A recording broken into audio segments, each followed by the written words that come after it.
Hi there, welcome back to another blog series with Katie and Susan. I am Katie Lemieux, a licensed marriage and family therapist in South Florida. And I'm Susan Block, and I'm also a licensed marriage and family therapist in South Florida, and welcome.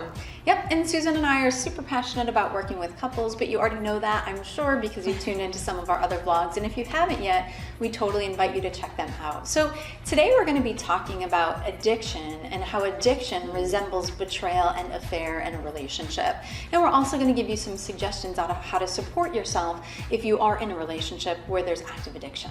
Yeah, and like Katie said, addiction and affairs are so similar because of the betrayal that happens in the relationship, and how that addiction, whatever the addiction may be, it could be food addiction, gambling, drugs and alcohol, anything. Spending. Sometimes people are spenders and they might hoard money or spend money or not pay the mortgage, things like that. And so when people are in a relationship and there's addiction, it does take on the form of betrayal, because if you think about it, a lot of times the person with the addiction has their own struggles. They're probably really not proud of what they're doing. Mm-hmm. They might feel ashamed, embarrassed. They don't want to disappoint you, so they hide things. They might lie.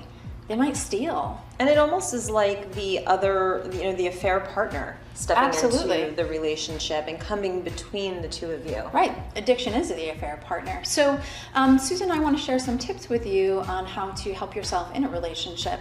So number one, the active addiction needs to be in recovery. Mm-hmm. So the person with the addiction really needs to get support for himself or herself.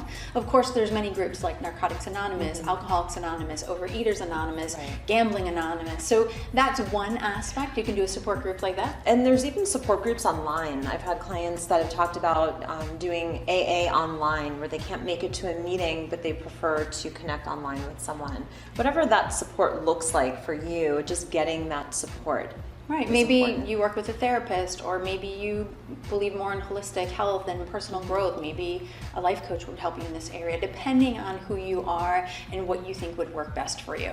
The bottom line is get the support and get it as soon as you both have committed that this is the addiction and that there is betrayal in the relationship, getting the support you need in any form. And also committing that you want to work on the relationship. Exactly. You guys really have to determine that is, do you want to work on this relationship? Do you want to be in the relationship?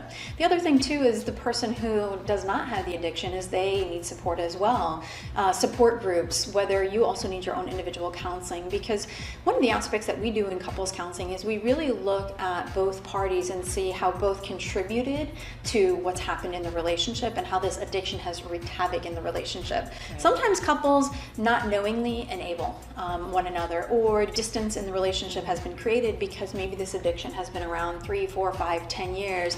And so distance happens in the relationship, and neither of you guys are feeling loved, cared for, right. And that then creates its own issues as well. Right, and you're choosing to stay in the relationship, yet you're kind of, at your wit's end, or you throw your hands up and just kind of wave the white flag and surrender to whatever's going on, yet you still desire that connection and love in the relationship, yet it's not there. Right. And so, something to be really mindful of is when you're going through the support and getting the help, whatever form that looks like, just understand that, the person who has the addiction and is getting the support might be taking some time away from the family or from you, so that they can get the support they need to create a healthy lifestyle for themselves. And over time, you might feel a bit resentful for the fact that they're taking this time away from the relationship, and just understand that feeling of resentment is part of the process,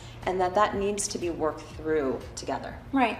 And another aspect is really exacting a high cost if the addiction becomes active again in the relationship and you start seeing those forms of betrayal. I know a lot of times people think like, oh, what do you mean, like divorce and separation? No, not necessarily, but you have to figure that out for your relationship. But it has to be a clear, high consequence should this happen again, because it's something that's at stake, and you guys both need to invest in that. Right. Just like if you're at your job and you do something wrong, if you keep doing it wrong, eventually you're going to get written up, you're going to get demoted, or possibly fired. So I think we need to view relationships the same way, that there has to be consequences in the relationship if these things come back. Right, and of course, as a couple, you want to get help. And that's where a professional couples counselor can come in, like Susan and I. But whatever you do is, number one, you want to make sure that you decide and make a commitment to be in your relationship, or maybe you take time away from your relationship, and then proceed accordingly. So Absolutely. we hope this was helpful for you guys, and if you are in this situation, don't be afraid to reach out for help. There's many people that want to support you. So thanks for tuning in. I'm Katie Lemieux. You can find me at familyandcouplescounseling.com, and you can also find our A to Z toolbox, relationship toolbox instructions at the end of this video. And I'm Susan Block, and you can find me at PearlSpringsCounselingCenter.com, and thank you so much for watching.